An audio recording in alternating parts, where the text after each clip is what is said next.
Have you ever wondered what goes on behind the table at a dance competition? Exactly what are the judges looking for anyway?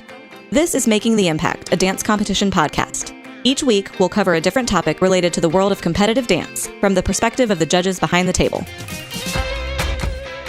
For our first episode, we wanted to bring you stories from dance competitions past, stories that will hopefully inspire you, motivate you, and remind you that at one time, dancers were actually thrilled to receive a bronze placement.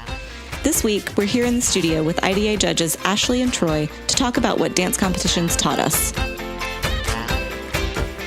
Hello, everybody. This is Courtney Ortiz. I'm your host at Making the Impact, a dance competition podcast, and I am here with my co-host, Lesley Mealor. Say hi. Hey guys, super excited to be here tonight. Yay! This is our very first episode. We're super pumped to get this podcast going. I have two amazing IDA judges here that we are chatting with tonight. I have Ashley Marinelli. Hi, guys. Yes, hi, Ashley. She's from New York City. Can you give us a little rundown of who you are, what you're up to, your background, and some of your fave credits? Sure. Hi, I'm Ashley Marinelli. Also, I go by Ash, so feel free to call me Ash if you see me on the street. I am from Poughkeepsie, New York originally. I started performing professionally when I was 15 years old, did a lot of work in New York City, and went to NYU Tisch School of the Arts for dance and English literature in 2006. So you can do the math and guess how old I am. Then I ended up staying in New York.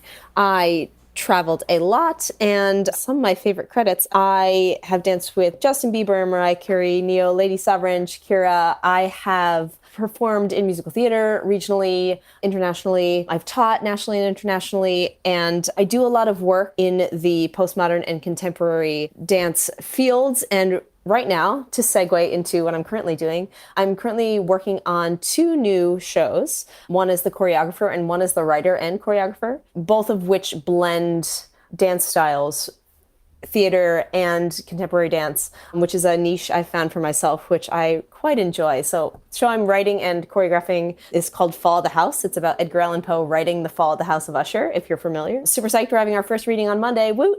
And then I'm choreographing a musical being produced by Princeton University that will go on tour in January. So psyched about Rock star. You are a rock star. And Ashley is a founding member of Impact Dance Adjudicators, which is so exciting.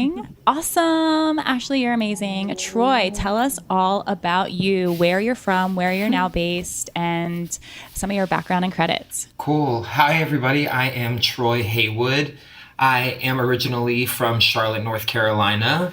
I got a little bit of a late start in dance and started competing whenever I was 14 at one of the largest dance studios in the country. And I went on after high school to dance for Royal Caribbean. For about 5 years, I traveled with them, based solely out of Miami, but working on 5 of their ships. After that, I moved back to Charlotte, North Carolina, and immediately started teaching full-time. Built my own business, freelance, choreography, teaching, and traveling, adjudicating as well. And now I am based out of Los Angeles, California. Moved here about a year ago, just kind of looking to expand a little bit more. I was doing a lot of work on the East Coast, and I was wanting to come over here to sign with an agency. I'm now with Movement Talent Agency in their choreography department and their dancer department, and just auditioning and teaching and judging around the nation right now. And me and Troy have taught together on dance conventions, and he is amazing.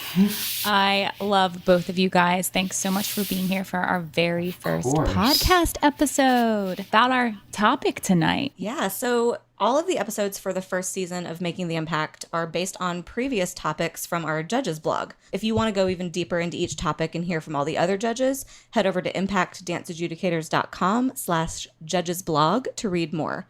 So tonight, our blog that inspired this episode, which is what dance competitions taught us, was released back in May of 2018. That blog featured IDA judges Michelle Tolson and Christina Yoder. Michelle and Christina were competing really heavily back in the late 80s and early 90s. So that's a really neat blog to check out for kind of that, beginning of competition era.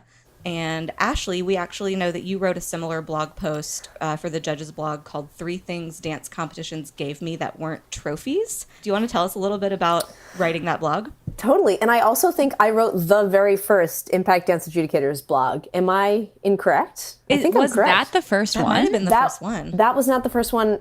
Oh, maybe it was. But yeah, I remember writing that article. If I'm getting the details correct, I had just gone home to see my mom in Poughkeepsie, and my mom has all these trophies, my trophies from competing in high school and middle school, like in my childhood bedroom, which is, of course, where I stay when I stay with my mom, because not all those trophies, I think, were deserved.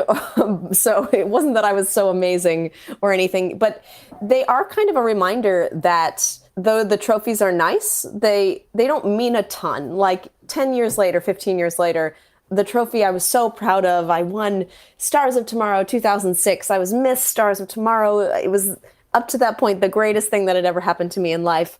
And that trophy is just collecting dust with the rest of them. So I really was grateful for my experience in competition. And when I did get to college at NYU, it wasn't necessarily a cool thing to have done. I went to school with a lot of kids who came straight from conservatories, came from the Juilliard training program, came right from training at LaGuardia or Alvinelli or all these very prestigious kind of training programs and ballet training programs. And being a competition kid was not very cool. And so when we first got to college, we kind of had to deal with, like, was it worth it? Like, was all that time spent rehearsing and doing dance competitions worth it? And I came to the conclusion that yes, it absolutely was. Not for the trophies, but for the experience. I got to perform so much, many more times than a lot of other people I went to school with who, you know, would do Nutcracker and then maybe a few shows once a year. I'd perform 7 numbers every weekend for months.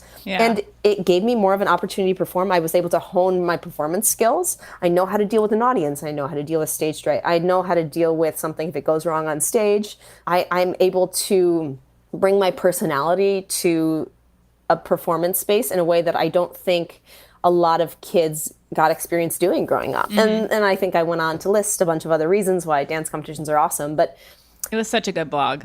Thank you. So everyone should go read the blog. It is, like, so well written. It's a really, really fun article to read. So definitely head to the IDA Judges blog on impactdanceadjudicators.com/judgesblog, and you can catch Ashley's article there. I want to just get right to it. Let's start asking some questions. Let's dig a little deeper on this hot topic. You know, if you want to give your hometown studio a shout out, let me know. So Troy, where did you grow up training? I know you're from Charlotte, North Carolina. Yes. What was your hometown studio? Do you want to say? You don't have to say if you don't want to. So I danced at Miller Street Dance Academy. It's a huge business now. It's the 3rd largest studio in the nation. It was not that size whenever I was dancing there. But yeah, Michelle Rogers is the owner, and she is just expanding her business and her studio to immeasurable heights, honestly. It's really, really crazy. That's awesome. Yeah. And you said that you got started late, right? You started dancing at 14. Yeah, so the studio, Miller Street, was actually opening up about a mile away from my house. And I had been going about 30 minutes down the road just to take, like, a boys tap class.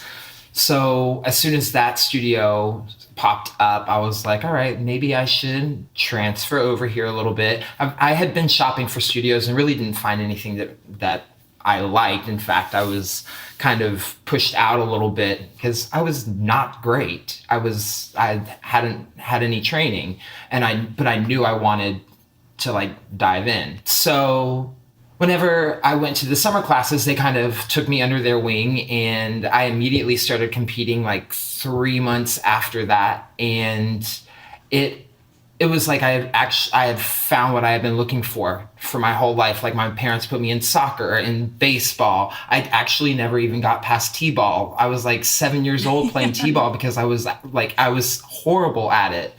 And we just couldn't find anything that I was passionate about, that I, like, latched onto, until I found the studio. And then I just started competing all throughout high school. I started in 9th grade and competed until I graduated. Amazing. Wow. Yeah. That's So you started competing a couple months after you started dancing. Yeah. That's insane. That's crazy. That's crazy. I joined my dance company or competition team, I guess, when I was 8. So that's very different, from 14. You only really had 4 good years in the comp world. That's it. Literally. Crazy. But as soon as I started competing, I fell in love with it. I didn't realize how competitive I actually was. And it gave me something that I could, 1, look forward to, 2, kept me out of trouble, and 3, just kept on pushing me. It was a perfectionist dream almost. Yes, because, I love that. Because I just wanted to just keep on getting better. So as soon as I finished competing for my first year, I immediately started homeschooling and really spent all my time at the dance studio training because I knew it's what I wanted to do for my career. Yeah. And I knew I had tons of time to make up for. Do you remember that first competition? Yeah, I remember not being able to sleep for a week before because I had absolutely no idea what was about to happen. And I soloed my first year, which I didn't know what that meant. I didn't know how competitions worked. Didn't really know what I was getting myself into, honestly. It's not how it is now. You can't go online and Google it and see what a dance competition is because it wasn't really available. So we just had to experience firsthand, and it was nothing like I expected it to be. Yeah, I was actually talking about that, the whole what you just mentioned about Googling and stuff with my mom last weekend, because when you go to competition back when we were all competing, you didn't know what to expect and you didn't know who was going to be there before, and you didn't have inspiration from television shows like So You Think You Can Dance or Dance Moms or anything like that. Your inspiration was who you were competing against. That was how you learned new styles. That's how you saw what was cool and what was in, and oh my God, that studio's doing that dance. Oh my gosh, I want to do that dance, and yep. That still happens now, but a lot of our influence now is from social media, is from YouTube, is from television. And it's awesome that dance is on TV and has blown up so much. But it was a very different lifestyle in the competition world back in the day. But I also think that means trends come and go quicker with the digital age that we're in, because like you say, Troy, in the past we had to see a studio doing something, go, that's interesting, I'd like to try that, and that took a while to filter to other studios. But nowadays you can see it the next day online somewhere, and then a trend takes over. So I feel like trends, especially as a dance competition judge, we see more trends that come quickly and are more prevalent and then disappear just as quick. It's interesting. I don't know if I have an opinion about it. It's just a fact. Yeah. I know. I'm trying to think of the trends when we were young. Lyrical dance was very new to the scene when we started. The stirrup tight and a barefoot, or the lyrical shoe, the lyrical shoe, the wraparound. I don't know what to call it. Yeah. In the 90s. Yeah. Oh, yeah. But always tights. We always wore tights, I will say. I think we always wore tights. I don't know about you guys. Oh, we always. Well, I didn't wear tights, but all the girls always wore tights. Yeah. I remember, as Courtney was saying, learning new styles and seeing a studio at a competition, be I want to do that. I remember very specifically the World Congress Center in Atlanta, Georgia. I saw somebody doing a fouette. I was I want to do that. And I taught myself how to do fouettes on the carpeted floor at the World Congress Center, and it was ridiculous. Yeah. But yeah, you see things for the first time and you're oh my gosh, that's what's out there. And so it can be really inspiring, especially if you're coming to it a little later. And another thing that's interesting is that we would actually sit and watch. Now kids just up and leave the auditorium, check their app and see when they need to be back. They don't sit and watch the dances. Yeah, because I knew based on who was there and based on which studio was at the event, I was that's our competition. Yeah. And I want to see what they're bringing to the table and comparing them to what we're about to bring. And then at awards, you actually knew who deserved it or not. Oh, that girl fell, we're gonna win, whatever it is. But we would sit, we would come, the whole studio would come and watch with your pajama pants and your chicken fingers, because that's all we ate at competitions. Not real healthy, but yeah. pajama pants and chicken fingers. Crazy. So Ashley, give us a little bit of a shout out to your hometown studio where you trained and like what it was like growing up in competitions with them. Yeah, sure. My home studio, who I love, they're called JG Dance Center, and they're in Hyde Park, New York. They're quite a small studio, but produce so many professional dancers. It's wonderful. I love that. I think it's all due to the two folks that run it, Ginny and Joe Mazzello. They're dancers in their own right. Ginny and Joe were on Broadway in the 70s. She trained with ABT. He was Michael Bennett's assistant, just like a spectacular kind of showbiz family. And they were like my second parents growing up. And I know a lot of people that went through that studio feel the same way. It's kind of a magical place, and it's very, very small, and there's only 2 rooms, and that kind of makes it even more magical. Anyway, I could talk all day about JG Dance, but we didn't compete too much. We would go to like 3 regional events a year and then a nationals. The team wasn't enormous. I think my senior year, there were only 6 of us total. Oh, wow. Yeah, they were pretty selective with their team. But when I was a kid, I think the largest the team had ever been was whatever the cutoff for production numbers was. Maybe that's 17 people or something. Like at Stars of Tomorrow or Starbound, wherever we went, like we had just enough people to do a production number. And which leads me into the very first time I did competition, I was asked to be in like 30 seconds of a production number because I was the one that bumped us up to production number rather than large group, and we wanted a production number. So from there on out, I started, being more heavily involved in competition. And I think the most numbers we ever brought to competition, I personally brought to competition I was in 7 numbers. So we didn't bring a ton of numbers. We always kind of valued quality over quantity, and it is interesting to me to see some of these studios bring massive amounts of dances to competition. Like, I'm so surprised that they have the time to rehearse them all, but some of them really do, and the numbers are really clean, and I'm always impressed because my brain could only ever hold like 7 numbers at a time. So yeah, I think it would be awesome for you and me to quickly share our backgrounds as well. Yes, please. Because I feel like that I have a very different experience growing up in the competitive world. I grew up in Maryland and I went to a studio. Our dance team was called Hot Shots National Dance Team. That's how everybody knew us on the scene. But the studio was actually called Mid-Atlantic Center for the Performing Arts. It still exists today. It's a beautiful, well-trained ballet program. And back when we were Hot Shots, we were like hardcore competitive dance. Like, we did every style, every genre. I joined the team when I was 8 and I got my first solo when I was 10. And I think I was like probably at a point in time, like maybe when I was 12 or 13, like in 20 dances at competition. Wow. Like crazy. I mean, and to be completely honest, things have changed so much in the sense of how people get solos. I had to work my way up to get a solo. I started with a duo or a trio first, and then my teacher was like, okay, you're ready. Now you can have a solo.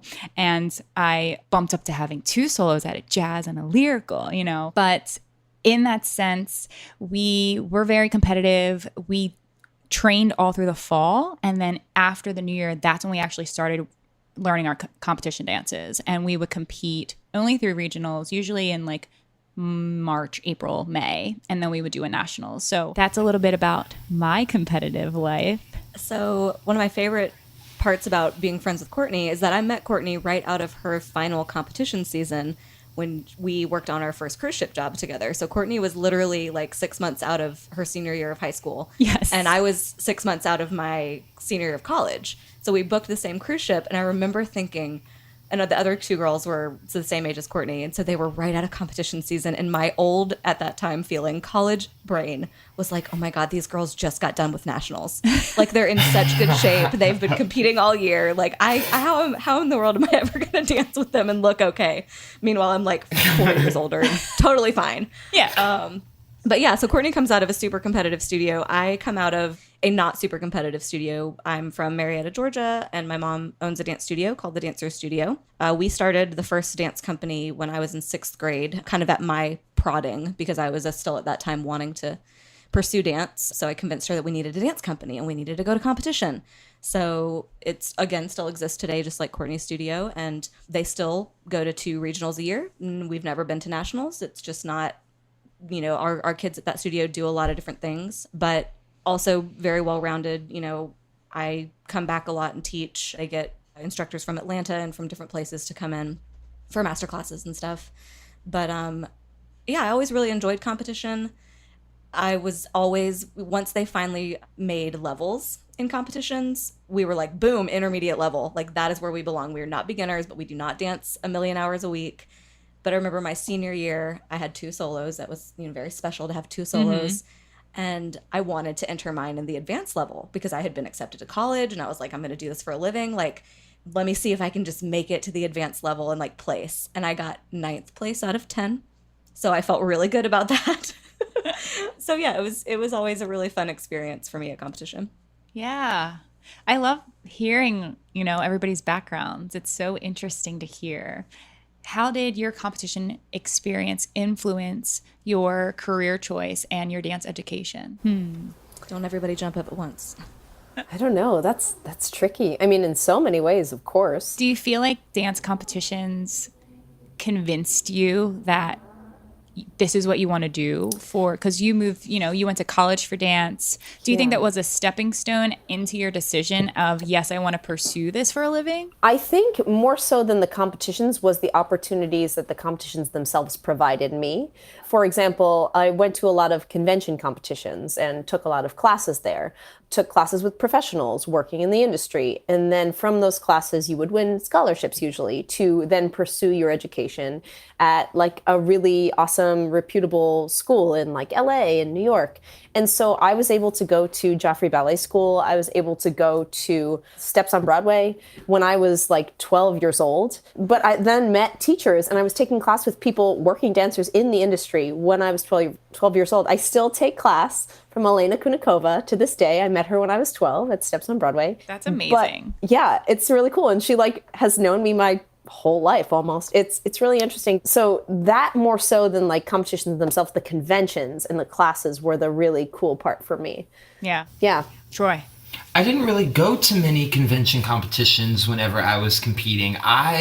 We were mostly a competition-based studio, so we would go to probably 4 from February to May, and then we would do the DMA Nationals that year. So that would be our convention experience, and that would pretty much be it. So I knew whenever I graduated, I wanted to continue performing. I definitely knew that. So I suppose that the competitions kind of prepared me for that and motivated me to go professional. But I don't think, different than Ashley, I don't think that that's where I got my exposure, which everybody has their own experience. So I definitely wanted to perform afterwards. But after I started performing, I wanted to get back into the competition industry and kind of share with the kids what, I've got to be careful saying this, what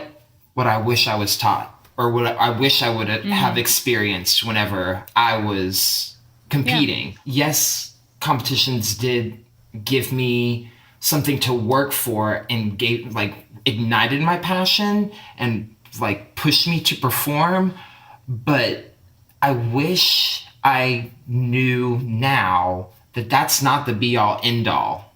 Speaking of the opportunities that competitions gave me, I feel like I need to say this because Lesley just brought up Royal Caribbean, which was how we met. And I know, Troy, you worked for Royal Caribbean. I know, Ashley, you worked for Disney Cruise Lines. So we've all been cruise line dancers. Yay. That's crazy. I know, right? But for competitions, for me, since I grew up with them, when I would do solos at the regional level and I would win first overall, it was kind of like a light bulb to me when I was young because I'm like, I like to dance. This is fun. I enjoy this. I think I'm good at it. And then I'd get first overall and I'm like, maybe I am good at this. It was kind of like a reassurance, sort of. And I wasn't really the favorite at the studio. I wasn't the star of all of the dances. And I didn't take ballet as much as my teachers wanted me to. So it was for me kind of like, well, let me see if I can win. This is my goal. And then I would win and I was like, okay, other people notice that maybe I'm good. I don't know. Maybe I should do this for a living, honestly, because I didn't know any different. I didn't do anything besides dance. So that's what made me, and of course I loved it. So I was like, can I make this a living? Can I actually pursue this? Which a lot of parents don't think is possible because it's a scary industry to get into. It's so many what ifs. It's not, you don't know what to expect. You could audition forever and never get a job. But I actually got my first job at Royal Caribbean from auditioning at Star Power Nationals. You Me too, Troy? Yeah. Whoa. Yes, Star Power. Shout out to Star Power. Myrtle Beach, South Carolina. Thank you, Star Power. Mine was Ocean City, Maryland. Star Oh, Power. yeah. 2007, I think it was. It would have been. Yeah. And they called me up after and they were like, yo, here's a contract. And I was like, hey, I have to go to college. And I went to college and I was like, I don't like this. I'm going to go do a cruise ship. So then I called up Royal Caribbean and I jumped on board with Lesley and we were roommates. Boom. And crazy. That's like really how it works. So even though competition might be about first place, which for me, it was an achievement. I didn't care about the trophy. I cared about, just having something to work towards and reassurance more so. But then it led to my first professional job, which is so unbelievable. I can't believe that. Especially now how the industry has changed. Like Troy, my studio was the same. We didn't really go to many convention competitions. And to be completely honest, back in the early 2000s, there weren't many options to go to that were Very convention little. competitions. Tremaine, maybe West Coast Dance Explosion, NYCDA. The DMAs. Yeah, those were like the first ones in the industry. And now it's all about convention competitions. That's it. Like that is where it's at right now. Everybody wants to go to those. So there's a lot more opportunity for exposure now. You can get in front of agencies, you can get in front of casting directors, you can get in front of a lot of different people. So it's a good thing about how our industry has shifted a little bit. It's really interesting. I so highly approve of that. Things that I was just thinking about as we were all discussing this. I needed to go to college for dance. I could not have stepped out of dance competition season and taken a job. I wasn't ready. I wasn't professionally ready. I wasn't technically ready, all the things. But I remember like in high school, knowing that I wanted to dance professionally, but knowing I didn't want to do the modern BFA contemporary. That's the track. I was not interested in that. I wanted to be a commercial dancer. I wanted to, be on cruise ships, be in commercials, be in that sort of more fun, exciting atmosphere, but the only place that I really understood how to do that was at dance competition, because I didn't see at all the BFA programs that I was looking at like anything like that. And so I remember like hearing from a judge at one point, they were still writing at this time, you would be perfect for a cruise ship. Like that was a comment that I got under somebody's critique score. And that's what I was like, oh my God, like I think I could do this. Like that's the first time anybody had told me that, because most of my training was from people from a modern and ballet background. And I'm like, I don't look like that. I don't dance like that. I don't feel passionate about that. But, getting on a stage in an afro for Boogie Wonderland on a Royal Caribbean ship, that was it. Like it was the most fun of my life. So, I think being at a dance competition and hearing from somebody that I had a place in the industry was awesome. Yeah. I love that. Piggybacking on what you said, I do remember times where, in classes or in critiques which were taped or written or whatever, they certainly weren't video recorded back then. No. But people telling me I had potential and that I could do this as a career, it's not the first time I had considered it, but it was validation. It was, I'm not crazy to pursue this. You think I have talent? Okay, so let me try even harder to be good enough to go to school for dance or to dance professionally. So it gave me a kick of confidence that I needed. Same as you, Lesley. Yeah. Well, and it came from an outside source that wasn't your teacher who loves you. Right. This is an objective person who has had a career, who's sitting there looking at you after seeing 400 other dancers and seeing something in you and calling it out. And so I think, for me, that's, I think, Troy, you mentioned this too, like you wanted to get back into the industry as an adult to give back. This is what we all do, is because somebody at one point told us you could do this. And I want to tell somebody now that they can do this, Yeah. And I try to do that as a judge, and I'm sure you do, Troy, as well, that like when I see talent, when I see potential, when I see that you could go further with this, I try to say it out loud. Because some kids, the most talented person that I see on stage sometimes doesn't hear that back at their home studio. And often it's not the person that's featured in every dance. I sit during competitions and watch this one person that gets featured, and I'm always watching probably the girl third from the left going, she's the most talented person on stage, or the boy in the back. Like, I don't know. And I try to mention that when I can, because sometimes people don't hear this. Yeah. I've 100%. definitely, I've said things like that. I've literally told kids that I've watched at competition, like, please look into this summer program. Please look into this college program. You'd be perfect for this. Like, I always love talking to the senior dancers that are like 17 or 18. And I'm always like, I'm not sure if you're a senior in high school and if you're graduating, but if you are looking for colleges, please. And I try in that 3-minute critique to give them some knowledge and give them some information on what would be appropriate to them from my experience. Yeah, because I didn't know when I was 18. Like, Me neither. As informed as I thought I was, I picked my college because I was looking in a book of like best dance colleges, and I liked the picture the best. Yeah, it was out. Like, I mean, like, I did end up getting wonderful education, but I had no idea what I was looking for, and I assume that many of these kids don't either, or whether you need to go to college, or whether that's not your path, or whatever the case may be. How have you translated your skills that you learned at dance competition into real life skills? What did dance competitions help teach you? So there's definitely two sides of this. Since we are working professionally, definitely persistence, learning and being okay with standing out. Oh, yeah. Especially like in the professional industry. I see so many kids today that have like and we've said it already, and we've all heard it, have so much potential, but it's almost like they're too afraid to like step into that space. One of the coolest things that I think my studio did at competitions is when we were given a solo, we had to choreograph it ourselves. Like, that was the rule of solos. The policy was you were chosen to do a solo and you had to choreograph it yourself. And once you did that, the teacher then came in and said, maybe instead of doing this, you could do it this, and this song is too long, maybe we could cut it. And we'd get a little bit of help when we were younger.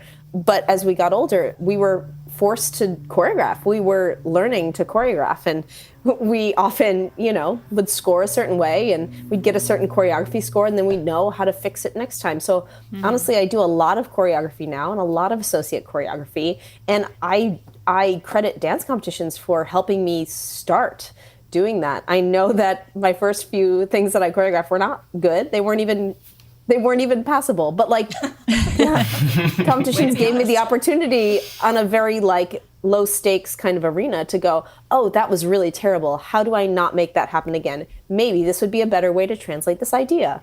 And then I got to college and I got even a deeper education into like what that meant, and composition classes and choreography classes. But I think I do a lot of what I do today because I was not forced, because I enjoyed it. We all kind of thought it was a fun challenge, but we were encouraged, I should say, to start choreographing really early. So my first solo I choreographed, I was 9, and then from the age of 10 on, I was choreographing solos. I have to relate it to like where I'm at now and where I went with my career, which I am now a professional dancer. So competitions like prepped me to pick up choreography super fast, because like I said, at one point in time, I was in like 20 dances, and like, that's insane. How do you remember all that?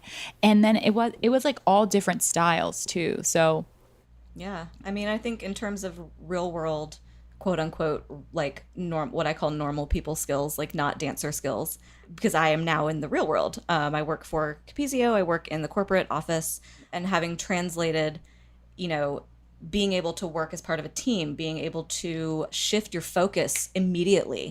If something has gone wrong on stage, if a person is out one day and you have to reblock, I mean, anything that happens on the fly, like, still translates into any other sort of real world job experience, teamwork experience, collaboration experience. And like Courtney said, that the whole aspect of not winning or taking critical feedback, and I feel like we were a little bit lucky because we did sort of kind of get into that period of competition where we did have a critique tape.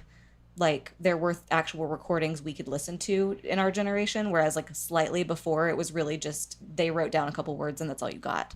But, being able to listen to a tape and hear some things that, like, were hard for you to hear. Like, it's hard to hear that you need to work on something you thought you were doing well at, or that, you know, maybe you shouldn't have tried that skill, or that choreography didn't work the way you thought it would. You know, to be able to take that feedback as a dancer and then move forward with it in a positive way, I think being in a competitive atmosphere like a dance competition, you know, just helps anybody in any sort of situation like that where you do have to take critical feedback and move forward with it.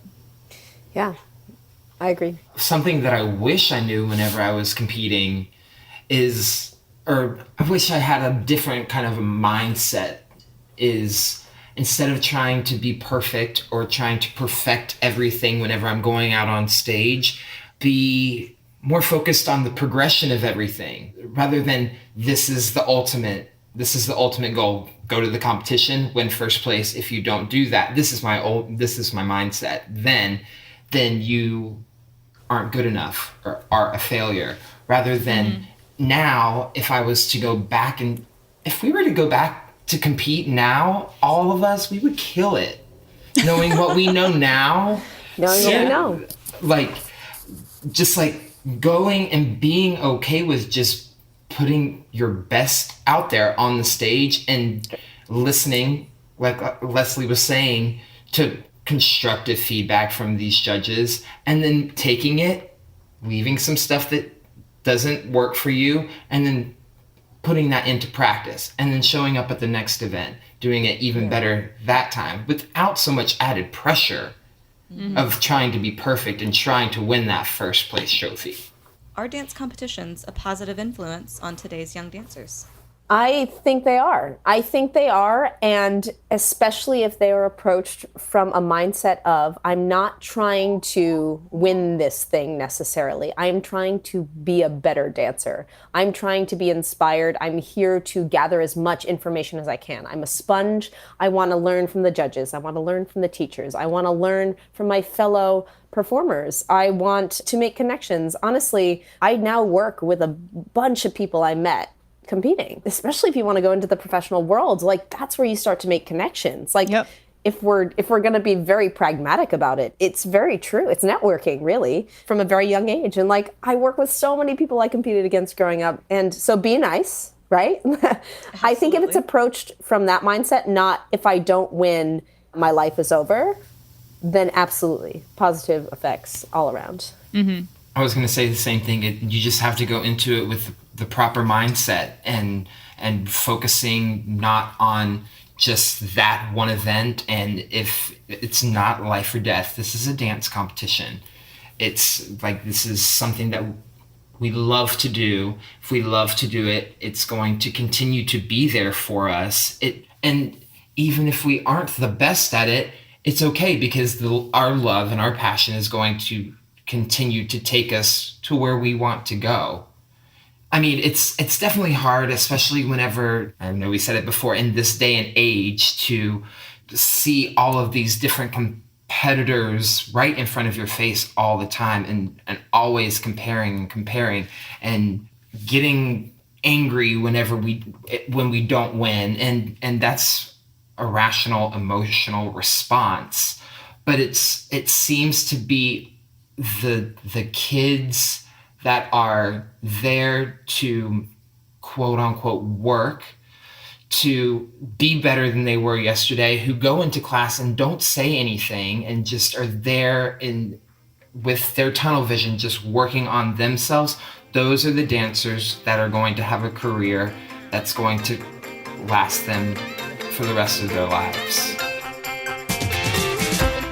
Thanks so much for tuning in to our premiere episode of Making the Impact. Shout out to our special guest judges, Ashley Marinelli and Troy Haywood. You can follow Ashley on Instagram at ALM433 and Troy at the Troy Haywood. Do you have a question you've been dying to ask a judge? Now is your chance to send us your questions. We might answer them on the show and give you a shout out. Submit your questions to us on the website at www.impactdanceadjudicators.com/podcast via audio or text. Now only do we staff pre-screened judges at competitions at Impact Dance Adjudicators, but we also provide an exciting and unique service to dancers and teachers. IDA Online Judges Critiques are a perfect way to have an in-demand judge view and critique your dance before you hit the stage this season. It's super easy to send us your video. Just record your dance in the studio or send us over a video from competition directly on our website. You can include specific requests on what you want us to look for, like technique improvements, performance quality, transitions, and more to make the service completely personalized to you. You also have the option to add additional feedback to your critique, which is one of our best-selling services. Your judge will not only provide a standard critique similar to what you would receive at competition, but they will go back through from beginning to end and elaborate in even more detail for an extra 10 to 15 minutes post-critique. Within 72 hours, you will have your brand new critique back with you with detailed feedback to work on in rehearsal. Our service can be used from solos through productions. We even offer a bulk studio discount to studio owners who want to send over an order with 5 or more routines. Critiques start at only $30. And guess what, podcast listeners? We are offering a special promo just for you. Visit our website to submit your video now and enter the code PODCAST10 in all caps at checkout to receive 10% off your first IDA online critique order. You can find us at www.impactdanceadjudicators.com/online critiques. We can't wait to see your dance. We have some exciting hot topics coming your way soon on the podcast, like lyrical versus contemporary, boys in dance, tips for competition cleaning, and age and level expectations. Be sure to subscribe on Apple Podcasts, Google Podcasts, and Spotify, and tune in every Monday for new episodes. Thanks so much for tuning in. We'll see you guys next time on Making the Impact.